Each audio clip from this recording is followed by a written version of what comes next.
मैं सोनू कुमार आप सभी का मेंटोर आप सभी का स्वागत करते हैं। ड्रीम कॉलेज का सपना आप सभी देख रहे हैं, तो फिर उस सपने को साकार करने के लिए आपको इन बातों का ध्यान रखना पड़ेगा, इस गलती को नहीं करना है। आज की इस वीडियो में हम बात करने वाले हैं सीयूटी पीजी 2025 परीक्षा की, जहां पर आप ये जानेंगे इस वीडियो के अंदर में कि क्या तैयारी करना चाहिए, कैसे तैयारी करना चाहिए। इस 4 महीने में हम ऐसा क्या करने वाले हैं जिससे हमारी तैयारी जो है वो बहुत ही बेहतरीन होने वाली है।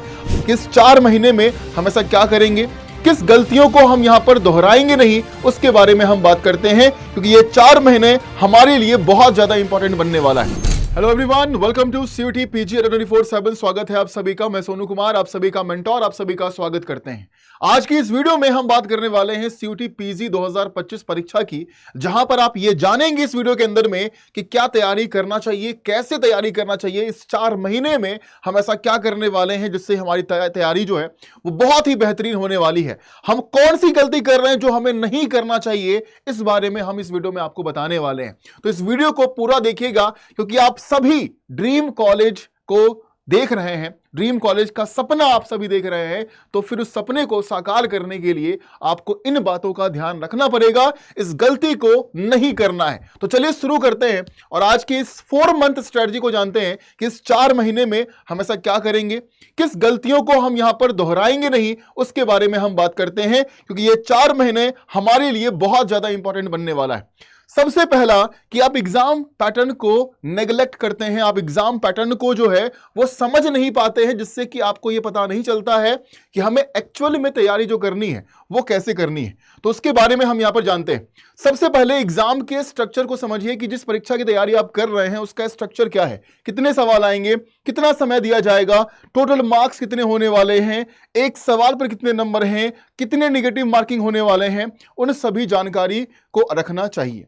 दूसरा कि आप सिलेबस को एनालाइज करो कि सिलेबस के अंदर में क्या दिया गया है। अगर सिलेबस नहीं जानोगे तो कैसे पढ़ोगे, फिर आप मेन टॉपिक्स को कैसे फिल्टर कर पाओगे, कैसे आप उन टॉपिक्स को देखोगे जहां से ज्यादा क्वेश्चंस आपको पूछे जा रहे हैं, कौन बताएगा आपको ये सब चीजें। तो यहां पर ये इंपॉर्टेंट बन जाता है कि सिलेबस को आप जानिए कि सिलेबस में है क्या और सिलेबस में इंपॉर्टेंट क्या है, उसके बारे में जानना बहुत जरूरी है। और अपडेटेड रहिए कि क्या पैटर्न चेंज हुआ है या अभी जो सवाल पूछने का तरीका है वो तरीका क्या है, उसके बारे में जानकारी आपके पास होनी चाहिए।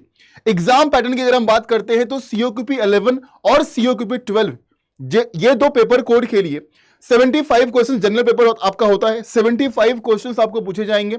1 घंटे 45 मिनट का समय आपको दिया गया है। 300 मार्क्स का टोटल पेपर होगा, जिसका मतलब यह है कि एक सवाल पर 4 नंबर आपको मिलने वाले हैं। और अगर आप गलत करते हैं तो negative marking for wrong answer जो रखा गया है वो -1 मार्क्स का है, यानी कि एक सवाल अगर आपके गलत हो गए तो 1 नंबर जो है वो आपके काट लिए जाएंगे। तो आपको सुनिश्चित यह करना है कि आपको हर सवाल को सही करना है। अगर 75 क्वेश्चंस हैं तो आप यह सुनिश्चित कीजिए कि 75 में से 65 प्लस क्वेश्चंस आपके सही हो without negative marking. Accuracy maintain करना बहुत जरूरी रहेगा यहां पर।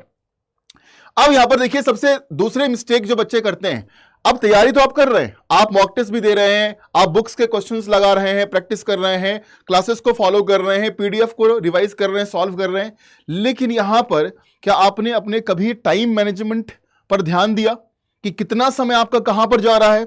जहां पर ज्यादा समय देना चाहिए क्या आप वहां पर ज्यादा समय दे रहे हैं या फिर नहीं दे रहे हैं, इस बारे में जानना जरूरी है। तो time management is very important. आपके जो सब्जेक्ट वीक हैं वहां पर ज्यादा समय आप देंगे, जो सब्जेक्ट आपके अच्छे हो चुके हैं, जिसके सवाल आप सॉल्व कर पा रहे हैं, उसको समय दीजिए। ऐसा नहीं कि आपको उसको समय नहीं देना है, समय देना है, लेकिन सीमित समय देना है, यानी कि एक रिवीजन के तौर पर या कुछ क्वेश्चन सॉल्व करने के लिए हम समय निकालेंगे। लेकिन जो वीक है, जो कमजोर है, उसके लिए तो हमें समय निकालना पड़ेगा, नहीं तो हम उस सेक्शन में मार्क्स नहीं ला पाएंगे। और हर सेक्शन में मार्क्स लाना जरूरी है, तभी आप out of 300 you will score 240 250, तब जाकर मेरिट लिस्ट, पहले मेरिट लिस्ट में आपका नाम होना चाहिए। ये हम चाहते हैं, ये आप चाहते हैं, ये आपके फैमिली मेंबर्स चाहते हैं। तो उसके लिए आपको क्या करना पड़ेगा? टाइम मैनेजमेंट करना पड़ेगा। आप अपने स्पीड को बढ़ाएंगे, क्वेश्चन सॉल्व करने की स्पीड बढ़ेगी, तब उतने समय में 1 आवर 45 मिनट्स में आप ज्यादा सवाल सॉल्व कर पाएंगे। जो भी आपका सेक्शन वीक है उसको प्रायोरिटाइज करो, उसको मतलब इंपॉर्टेंस दो, अलग से टाइम देकर कॉन्सेप्ट नहीं समझ आ रहा उसको समझो, उसके ऊपर क्वेश्चंस को सॉल्व करो और सेक्शनल मॉक को प्रैक्टिस करो। अगर आप फुल लेंथ मॉक नहीं दे रहे हो, जो टॉपिक हो चुका है उसके सेक्शनल मॉक अवेलेबल होते हैं। अंडर अड्डा की जो एप्लीकेशन है हमारी, उस एप्लीकेशन पर आप देखोगे डेली क्विज आते हैं, आप वहां से डेली क्विज सेक्शनल मॉक्स जो है वो आप दे सकते हैं। या सेक्शनल मॉक वैसे भी बहुत सारे अवेलेबल फ्री होते हैं वेबसाइट्स पर, राइट। या फिर प्रीवियस ईयर पेपर आपके पास है तो वहां से भी आप क्वेश्चंस को सॉल्व कर सकते हैं। तो सेक्शनल टेस्ट देना बहुत जरूरी है कि जो पढ़ा है आपने वो सही है या फिर नहीं है। मेंटोरशिप जरूरी होता है कि अगर आप सही मेंटोरशिप में तैयारी कर रहे हैं, अगर एक सही मेंटोर आपके पास है तो वो आपको गाइड करेगा कि तैयारी कैसे करनी है, क्या फॉलो करना है, क्या नहीं करना है, वो सारी बातें आपको बताता है मेंटोरशिप के अंदर में वो मेंटोर। और वो मेंटोर कौन है? मैं आपका वो मेंटोर हूं। हाँ, जब आप बैच में एडमिशन लेते हो है ना, तो सोनू 80 कूपन कोड यूज करके एडमिशन लोगे तो मैं आपका मेंटोर बनता हूं, डिस्काउंट के साथ आपका बैच में एडमिशन भी होता है। अब यहां पर तीसरा मिस्टेक जो बच्चा करेगा यहां पर, वो क्या करेगा? कट ऑफ को ओवरलुक करेगा। उसको मतलब नहीं है कि कट ऑफ क्या जाएगा नहीं जाएगा, वो बस पढ़ता जा रहा है। लेकिन अगर तुम अपने लक्ष्य को नहीं जान रहे हो, 300 नंबर के अंदर में कितने नंबर लाने हैं, जो तुम्हारा मेन लक्ष्य है वो नंबर ही निर्धारित करेगा कि तुम्हारा एडमिशन कॉलेज में होगा या फिर नहीं होगा। तो इसको जानना बहुत जरूरी है। कट ऑफ के बारे में जानिए कि कट ऑफ क्या है, कैसे चलता आ रहा है, 2023 में क्या रहा, 2024 में क्या रहा, अब 25 में हम क्या करें कि उस कट ऑफ को हम पार कर जाएं। तो 2024 की अगर हम बात कर लें तो अगर 300 नंबर में से सीयूटी पीजी एलएलबी के लिए अगर आप डीयू या बीएचयू में जाना चाहते हैं, आपको सीएलसी एलसी1 एलसी2 चाहिए, अगर आपको बीएचयू कैंपस के अंदर आपको एडमिशन चाहिए तो आपको 300 में से 220 225 नंबर लाना पड़ेगा, तब जाकर एडमिशन होगा आपका। एमबीए आप कर रहे हैं तो एमबीए में 240 250 नंबर लाना पड़ेगा, तब जाकर एडमिशन होगा आपके टॉप कॉलेज के अंदर में। तो ये कट ऑफ जानना बहुत जरूरी है। एक कट ऑफ मार्क्स, एक सेफ स्कोर क्या होगा जहां पर हमारा एडमिशन आराम से हो जाए, वो नंबर को जानिए। उसके लिए एक स्ट्रेटजी बनाइए कि कैसे हम यहां पर इतने नंबर ला सकते हैं। ये 4 महीना आप क्या करेंगे, यही सब करना है आपको, है ना। तो कैसे मार्क्स को इंक्रीज करेंगे उसके ऊपर स्ट्रेटजी होगा। मॉक टेस्ट देंगे आप, कंसिस्टेंट प्रैक्टिस करेंगे आप, जितना प्रैक्टिस करोगे उतना ज्यादा अच्छा आपके लिए रहने वाला है। जितना मॉक टेस्ट दोगे उतना ज्यादा अच्छा रहने वाला है, क्योंकि मॉक टेस्ट आपको बताएगा कि आपका स्ट्रेंथ क्या है और आपका वीकनेस क्या है। प्रीवियस ईयर पेपर को इग्नोर करना सबसे बड़ी भूल होगी। प्रीवियस ईयर पेपर को कभी भी इग्नोर मत करो। मैंने यूट्यूब पर ऑलरेडी हमने 10 क्लास कराई है प्रीवियस ईयर क्वेश्चन पर, तो वो आप देख लीजिए। रीजनिंग का अगर आपने नहीं देखा है तो 10 क्लास जो है वो रीजनिंग का प्रीवियस ईयर पेपर के लिए करा दिया गया है, आप वहां से पूरा प्रीवियस ईयर कवर कर सकते हैं। तो प्रीवियस ईयर आपको बताता है कि पैटर्न क्या है, सवाल किस लेवल के पूछे जा रहे हैं, है ना, या फिर जो पूछने का एक तरीका है सवाल का वो क्या है। वो सारी बातें जो हैं वो आपके प्रीवियस ईयर में आप समझ पाते हैं, किस टॉपिक का कितना वेटेज है, वो सारी बात जो है वो प्रीवियस ईयर हमें बताता है। तो प्रीवियस को इग्नोर नहीं करना है, प्रीवियस पेपर को अच्छे से करना है। उसके बाद मॉक टेस्ट बहुत बच्चे नहीं देते हैं। वो क्या करते हैं, वो कॉन्सेप्ट को पढ़ते हैं, प्रैक्टिस कहीं से कर लिया लेकिन मॉक नहीं दिया। मॉक देने का फायदा ये होता है कि आपकी स्ट्रेंथ पता चलती है कि आप किस चैप्टर में अच्छे हैं, उसके सवाल आप आराम से सॉल्व कर सकते हैं। जो नहीं सॉल्व कर पा रहे हैं वो वीकनेस आपको मालूम चलेगा कि अच्छा मुझे यहां पर काम करना पड़ेगा, इस चैप्टर के सवाल अगर मॉक टेस्ट में आ रहे हैं तो मुझसे सॉल्व नहीं हो पा रहे हैं। तीसरा होता है फायदा उसका क्या, कि टाइम मैनेजमेंट आप सीखते हैं कि आप इतने समय में इतने सवाल सॉल्व कर पा रहे हैं। चौथा फायदा क्या है कि आपके अंदर एक कॉन्फिडेंस आता है कि हाँ चलो, अगर 1 घंटे 45 मिनट का पेपर है तो देने जाएंगे तो इतने समय में हम कर पाएंगे या नहीं कर पाएंगे, उसका कॉन्फिडेंस आपके अंदर आता है। तो mock test is very important. Mock test जरूर दीजिए। शुरुआती दौर में सेक्शनल मॉक देना है, उसके बाद फुल लेंथ मॉक देना है, ये आपके लिए ज्यादा इंपॉर्टेंट रहने वाला है। और अभी की अगर हम बात करते हैं तो आज और कल, यानी कि इस वक्त अगर हम बात करें तो 22 अक्टूबर की तारीख है आज जब ये वीडियो बन रही है। तो 22-23 अक्टूबर के जो बेनिफिट्स हैं आपके लिए वो है कि आप इस प्राइस पर महापैक अवेलेबल कराया गया है। जो महापैक 18,000 के आसपास प्राइस था, उसका प्राइस अभी 10,500 के आसपास कर दिया गया है, 10,599। तो आप एडमिशन ले सकते हैं।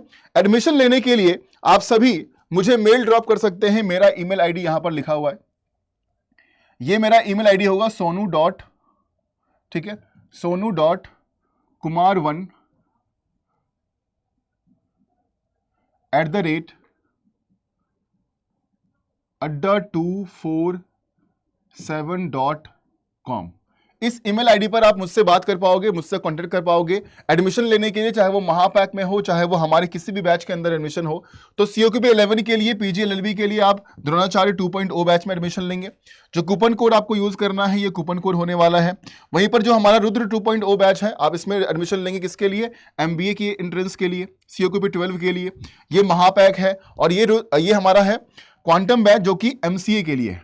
तो आप सभी विद्यार्थी अगर परीक्षा की तैयारी कर रहे हैं तो फिर सोचना नहीं है, ये मेरा ईमेल आईडी है जहां पर आप मेल ड्रॉप करोगे। ये कूपन कोड होगा जो आपको यूज करना है, जहां पर आपको मेंटोरशिप और साथ में जो मैक्सिमम डिस्काउंट आपके लिए हो सकता है बैचेस पर, महापैक पर, वो डिस्काउंट आपको अवेलेबल कराया जाएगा मेरे द्वारा। तो आप मुझे मेल ड्रॉप करो एडमिशन के लिए, या कोई भी गाइडेंस आपको चाहिए, इस ईमेल आईडी पर आप मुझे मेल ड्रॉप कर दीजिए। मैं आपका मेंटोर बनूंगा, मैं आपका गाइडेंस प्रोवाइड करूंगा आपको सारी चीजें टिल एग्जामिनेशन, जिससे कि आप एक अच्छा स्कोर कर पाएं इस बार और आपका एडमिशन आपके ड्रीम कॉलेज में हो जाए। ठीक है, चलिए मिलते हैं नेक्स्ट वीडियो में। अगर आप इस चैनल पर नए हैं तो सब्सक्राइब कर लीजिए, इस वीडियो को लाइक कर दीजिए, शेयर कर दीजिए, और कमेंट में आप सभी जरूर लिखिएगा कि आपके स्कोर अभी कितने आ रहे हैं, या फिर आप किस कॉलेज में एडमिशन चाहते हैं, आप किस सब्जेक्ट के लिए, PGLLB के लिए, MBA के लिए, MCA के लिए, किसके लिए तैयारी कर रहे हैं, या फिर आप किस सब्जेक्ट की तैयारी नहीं कर पा रहे हैं। कुछ भी आपके सवाल, कोई भी आपके क्वेरी अगर CUT PG एग्जाम को लेकर है तो इन सभी चीजों के बारे में कमेंट नीचे जरूर कर दीजिएगा, है ना, ताकि आपके लिए सॉल्यूशंस जो है वो हम ढूंढ कर लाएं और आपको बताएं। ठीक है, चलिए, thank you so much, have a good day, take care.